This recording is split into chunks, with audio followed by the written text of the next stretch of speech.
उस रात मेरे साथ हुई अनहोनी की वजह से मुझे अपने से 11 साल बड़े एक अनजान आदमी को अपना पति बनाना पड़ा। ये तुम क्या कह रही हो टिया? और तुम्हारी शादी कब हुई? ये बात कोई नहीं जानता ओजल, पर 2 महीने पहले कुछ ऐसा हुआ था जिससे मेरी पूरी जिंदगी ही पलट गई थी। ऐसा क्या हुआ था? 2 महीने पहले मेरी सौतेली बहन लिप्सा ने मुझे एक क्लब में धोखे से बुलाया और उसने मुझे कुछ गुंडों को बेच दिया था। पर तुम्हारी बहन ने क्यों किया ऐसा? पता नहीं, पर इससे पहले मैं कुछ समझ पाती उन गुंडों ने मेरे साथ छेड़खानी शुरू कर दी थी। मैंने उन्हें जोर से धक्का दिया और वहाँ से भाग के दूसरे कमरे में पहुँच गई। वहाँ डिम लाइट्स थी और एक लंबा चौड़ा आदमी खड़ा था, पर उसकी शक्ल मुझे नहीं दिख रही थी। मैंने उससे भीख मांगी कि वो मुझे बचा ले, पर फिर कुछ ऐसा हुआ जिससे मैं घबराहट में वहीं बेहोश हो गई। जब अगली सुबह मेरी आंख खुली तो मैं एक अलग कमरे में थी और मैंने दुल्हन का लाल जोड़ा पहना हुआ था। मुझे कुछ समझ नहीं आ रहा था और तभी वो अनजान आदमी कमरे में आया और उसने कुछ ऐसा कहा जिसे सुन के मेरी सांसें अटक गई। लेकिन तुम पिछली रात बेहोश क्यों हो गई थी?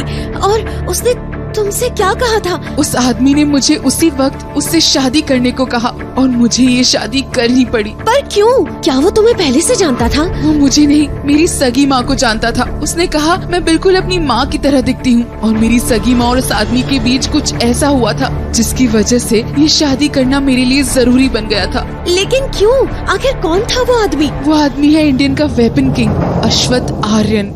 क्या वो तुम्हारा पति कैसे हो सकता है? क्योंकि वो तो मेरे...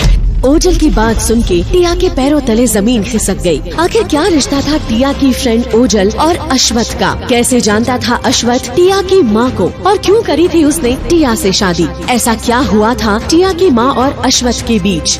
डियर लिसनर्स, अजनबी का सच अभी जानने के लिए क्लिक प्ले नाउ और सुनिए ये romantic story silent love only on pocket FM।